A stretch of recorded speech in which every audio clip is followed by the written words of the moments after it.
faut dire que nous avons besoin évidemment de plus d'éclaircissements et nous avons le plaisir d'avoir en ligne son Excellence, Madame l'ambassadrice Wafa Bassim, qui est l'ex-adjointe du ministre des Affaires étrangères. Excellence, Madame l'ambassadrice, bonjour et bienvenue avec nous. Bonjour. Eh bien, nos relations avec la Jordanie sont très étroites. Des concertations importantes se tiennent actuellement au Caire, évidemment concernant la situation critique, disons-le, au Proche-Orient. Et ces relations remontent aussi très loin dans l'histoire, depuis l'époque des Nabatéens et d'Akhenaton. Comment peut-on décrire ces relations à l'heure actuelle?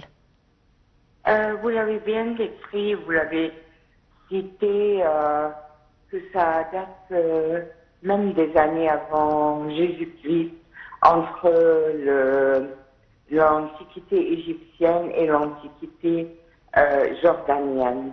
Mais au cours de l'histoire aussi moderne, ces pays ont eu des relations très étroites depuis l'indépendance et l'établissement du royaume hachémite de Jordanie.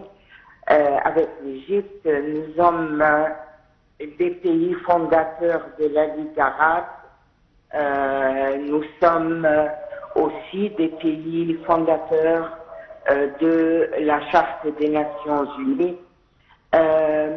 Nous avons tout au long non seulement des relations politiques, mais nous avons aussi des relations économiques étroites. Nous avons un échange d'expertise et de travailleurs entre les deux pays. Nous avons une coopération au domaine de l'énergie et de l'électricité. Nous regardons, nous sommes côtiers de la même mer Rouge. Donc il y a beaucoup de choses qui nous... beaucoup d'éléments de rapprochement et de relations étroites, et surtout maintenant et depuis quelques décennies, la situation en Palestine, et nous avons été combattants dans les mêmes guerres de 1967 et ensuite de 1973. De là, comme la Palestine comme nous l'appelons tous en Égypte, c'est l'action et Madame l'ambassadrice, est-ce que vous êtes en ligne? Excellence, Madame l'ambassadrice, apparemment il y a un incident technique. Je suis désolée, je ne vous entends plus. Donc vous parliez de nos relations avec la Jordanie qui remontent très loin dans l'histoire.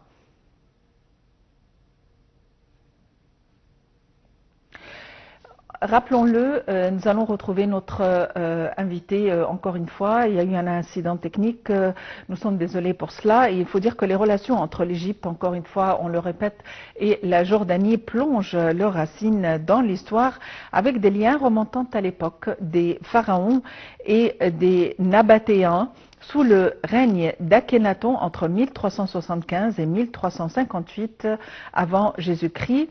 Les relations diplomatiques modernes ont commencé avec l'indépendance de la Jordanie en 1946 et ont été marquées par un équilibre, bien qu'elles aient connu quand même des turbulences entre 1960 et 1970.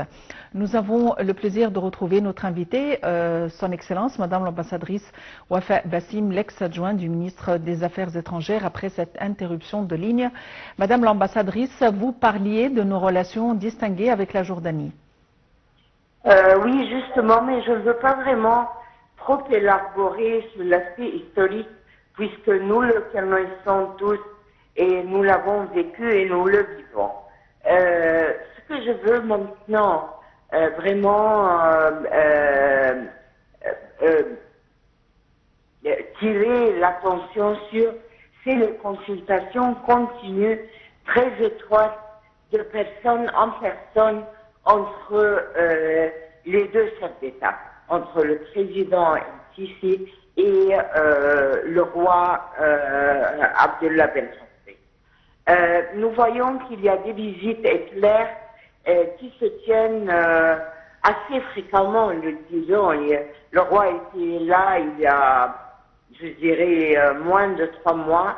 Et il était ici avec aussi son homologue égyptien pour discuter des 3 grandes questions maintenant qui font non pas l'inquiétude mais toute l'attention, qui attirent toute l'attention du monde arabe et non seulement mais aussi presque du monde entier.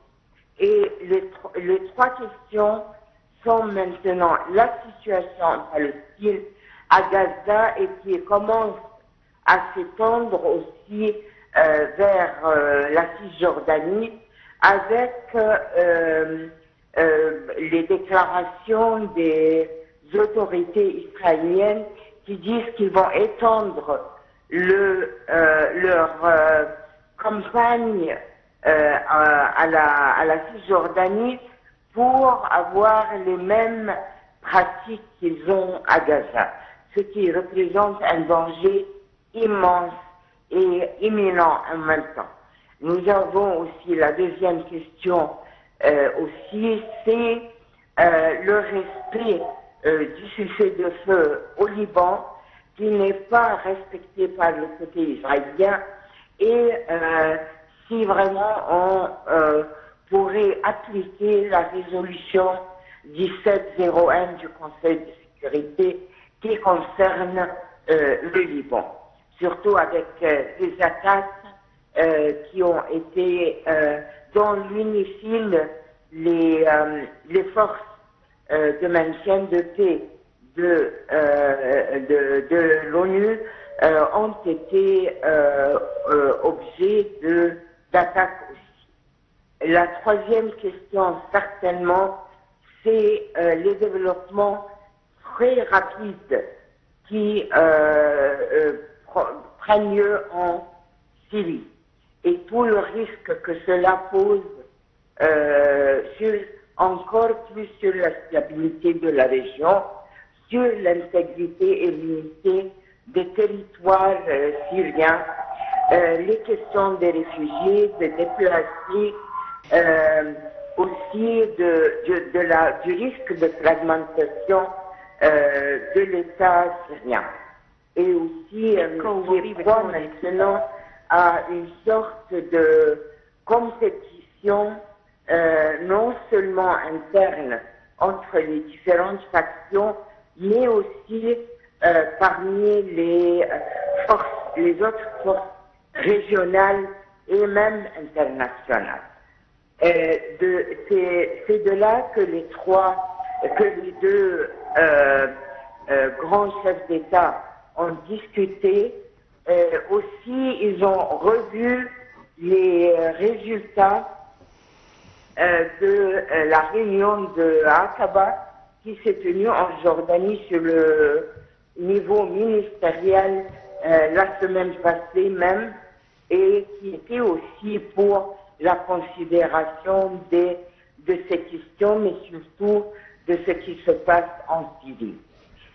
Comme il y a l'espoir, bien qu'un espoir très, on dirait, très précaire pour un cessez-le-feu à Gaza vers la fin du mois, nous l'espérons bien, ils avaient besoin aussi de discuter cette question et de voir comment on pourrait mettre en œuvre cet accord si on arrive à le cristalliser, mais aussi comment maintenir ce cessez-le-feu pour qu'on puisse trouver une trêve et qu'on puisse commencer à avoir une solution juste et durable. Oui, il faut dire que la situation au Proche-Orient est très tendue, si on peut le dire. Dans quelle mesure pensez-vous que la situation en Syrie est susceptible d'affecter les pays du voisinage? Elle est très susceptible de le faire, même si c'est pas le conflit armé qui va s'étendre, mais aussi il y a le risque que nous avons de réfugiés. N'oublions pas que la Jordanie a un très grand nombre de réfugiés syriens qui dépassent 1 million et quelques, et que les pays, par raison de son étendue géographique, de la fragilité de son économie, de sa pénurie d'eau, n'est plus capable d'absorber plus. Aussi la question de réfugiés, et même s'ils sont frères et nous autres en Égypte, ça représente aussi une grande question, surtout que nous avons en Égypte 9 millions provenant de différentes parties, que ce soit irakiens, syriens, africains, soudanais, ainsi de suite. Et ce que ça représente comme fardeau économique, social et surtout les domaines aussi, il y a le risque de l'étendue du conflit. Et maintenant, nous voyons que le Yémen lui-même est sous risque après les attaques aussi sur des objectifs israéliens, mais aussi d'autres nationalités. Donc, il y a aussi la question de comment va se représenter la nouvelle Syrie sous le nouveau régime, quelle sera la nature de ce régime, et comme nous l'avons appris ce matin, après les pourparlers des présidents avec le roi de Jordanie, mais aussi avec le roi du Bahreïn, qui est le président actuel de la Ligue arabe, nous voyons que la Ligue arabe a lancé un appel pour un sommet immédiat d'urgence pour discuter de la situation en Syrie, mais aussi en Gaza et au Liban. Excellence, Madame l'ambassadrice Wafa Bassim, vous êtes l'ex-adjointe du ministre des Affaires étrangères. Je vous remercie infiniment pour votre intervention. En fait, évidemment, la situation au Proche-Orient est connue. Des démarches sont menées par les dirigeants de la région. Les ministres des Affaires étrangères du comité de liaison sur la Syrie viennent d'achever le 14 décembre ces travaux à Aqaba. Et avant leurs réunions, ils ont tenu des réunions préparatoires avec des responsables américains et onusiens dans une tentative de parvenir à une issue. Et leurs recommandations ont porté sur la nécessité d'établir une transition du pouvoir en Syrie selon un consensus, et que la période de transition soit inclusive et évidemment pacifique. Reste à vous remercier pour votre attention, à vous souhaiter une excellente journée et à la prochaine.